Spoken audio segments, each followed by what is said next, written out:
গল্পের নাম শেহজাদি পর্ব ৭, লেখিকা আরিশা নূর ছদ্মনাম। ইমান ভাইয়ের কথা শুনে মীরার চোখ যেন কোটর থেকে বের হয়ে আসতে চাইছে। বেটা এত বজ্জাত কেন কে জানে। মীরার এই মুহূর্তে লজ্জায় ছুটিয়ে পালিয়ে যেতে মন চাচ্ছে। কেন যে নিজের সমস্যার কথা ওনাকে বলতে গেল সে, বেটা যে তাকে কোন দিন হেল্প করবে না তা মীরা খুব ভালো করেই জানে। আচমকা কী যেন হলো, ইমান তার মুখের সামনে এসে দাঁড়ালো। মীরা ঘাবড়ে যায়। ছেলেটার স্বভাব ভালো না। ওইদিকে কত মানুষ, অথচ বেটা এভাবে তার মুখের উপর হুমড়ি খাচ্ছে। বেয়াদবের ৪ স্কেল উপরের শ্রেণী বেয়াদব। ইমান আরও একটু মীরার দিকে ঝুঁকে আসলো। মীরার অবস্থা যায় যায়।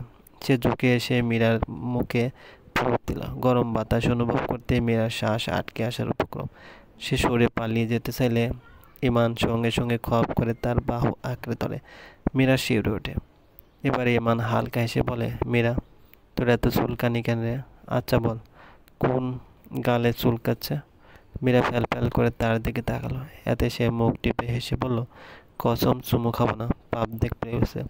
ইউ নো না, পাবলিক প্লেসে সিগারেট আর চুমু খাওয়া যায় না। Safety first. মীরার বিড়বিড় করে বলে, বেয়াদব, আমি জানি আমি কেমন, তোকে বলে দিতে হবে না। ইমান মীরার অতি নিকটে চলে আসায় সে বেশ অস্বস্তি বোধ করছিল না। মীরা যে না নড়ে উঠল, ইমান ধমকে বলল, খবরদার পায়ে খোঁচা মারবি না বলে দিলাম, না হলে সবার সামনে সেফটিকে অপশনাল রেখে তোকে চুমু খাবো।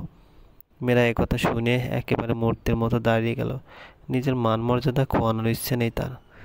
ইমান মীরার দুই গালে নিজের হাত আলতো করে চেপে ধরে, এতে মীরার যেন কি হলো, সে কেঁদে দিল।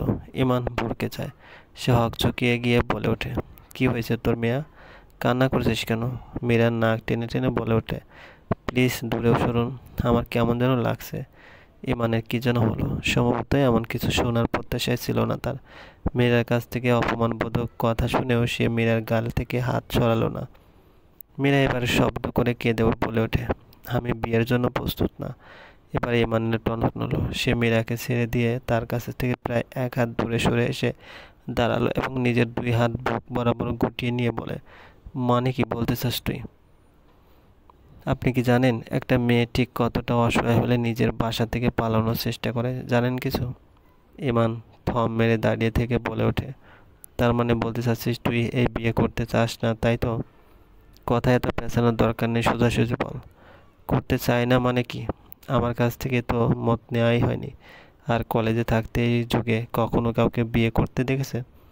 আমার সব বান্ধবীরা হাসবে শুনলে। আমাকে নিয়ে ক্লাসে মজা নেওয়া হবে। আপনি তো ইউনিভার্সিটিতে যান, দেখেছেন কোনো মেয়েকে বিবাহিত? বিবাহিত থাকলেও হাতে গোনা ২-১ জন। আমি সেই ২-১ জনের মধ্যে হতে চাই না। আমি খুব সাধারণভাবে চলতে চাই।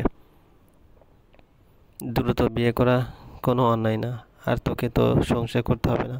সংসার করতে না হলেও আপনার চাহিদা তো মেটাতে হবে। এই পরিস্থিতি তো সংসার করার চেয়েও জঘন্য।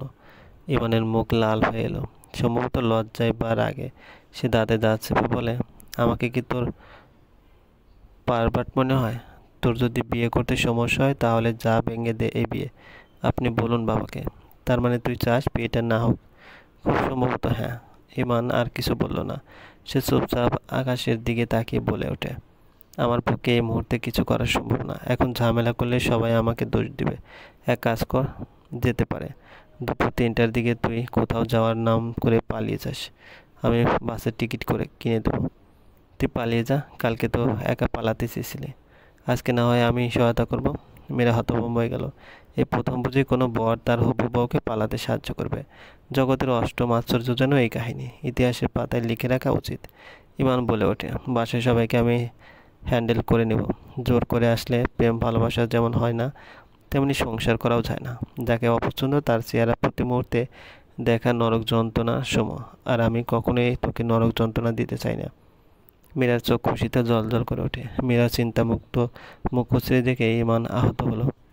জোর করে মীরাকে পেয়ে তার কোনো লাভ নেই। এই পাওয়ার মধ্যে কেবল তৃপ্তি থাকবে, সুখ না। আর শারীরিক তৃপ্তি আপেক্ষিক, কিন্তু সুখ চিরস্থায়ী। ইমান সুখ চায়। শৈশবটা তার মোটেও ভালো কাটেনি। বিবাহিত জীবন সে শান্তি চায়। ইমান মিনিট ২ চুপ থাকে। এরপর পকেট থেকে টিস্যু বের করে মীরার ডান হাতটা নিজের চোখের সামনে এনে হাতে মেহেদি দিয়ে লেখা ইমান নামটা টিস্যু দিয়ে উঠিয়ে ফেলে।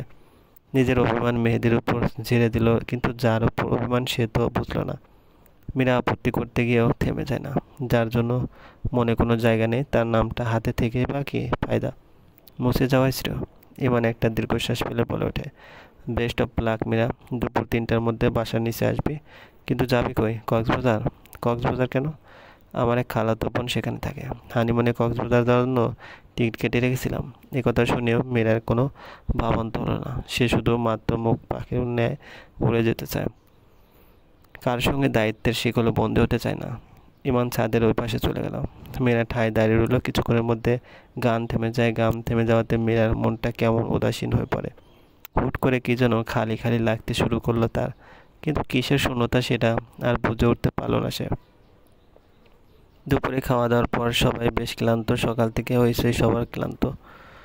আবার রাতে আকদের জন্য যে যার রুমে খানিকটা বিশ্রাম নেওয়ার জন্য চলে যায়। শুধুমাত্র মীরার মা আর তাদের বাসার সাহায্যকর্মী রান্নাঘরে ব্যস্ত রইল। মেয়েরা একটা কালো সালোয়ার কামিজ পরে হাতে ব্যাগ নিয়ে বের হলো। রান্নাঘরের সামনে আসতে মায়ের কণ্ঠ ভেসে আসে আর কানে। সে সতর্ক হয়ে যায়, উকি মেরে মায়ের অবস্থান দেখে নিয়ে প্রায় নিঃশব্দে রান্নাঘরের পাশ দিয়ে পার হয়ে যায় সে। নিঃশব্দে বাসার বাইরে বের হয়ে সে ইমানের অপেক্ষা করতে লাগে। ঘুরতে 3:15, তাও জনাবের আসার নাম নেই। মীরা বুঝতে পারছে না ইমান কি তাকে ওই সময় মিথ্যা বলেছিল, কে জানে। কিন্তু না, মীরাকে মিথ্যা প্রমাণ করে দিয়ে ইমান সত্যি সত্যি 3:30টার দিকে কক্সবাজারে একটা টিকিট হাতে নিয়ে প্রায় হাঁপাতে হাঁপাতে তার সামনে উপস্থিত হলো। মীরা টিকিট হাতে নিয়ে বলে, ইমান ভাইয়া, আপনি নিঃসন্দেহে মহান, কিন্তু বিশ্বাস করুন আমার পক্ষে আপনাকে বিয়ে করা অসম্ভব। তবে দোয়া রইল, আপনি যাকে ভালোবাসেন তার সঙ্গে আপনার বিয়ে হবে। তোমার দোয়া নিতে হবে না। আমি জানি আপনি আমার প্রতি রেগে আছেন, কিন্তু বিশ্বাস করুন এই সিদ্ধান্তটা আমাদের দুজনেরই জন্যই উত্তম।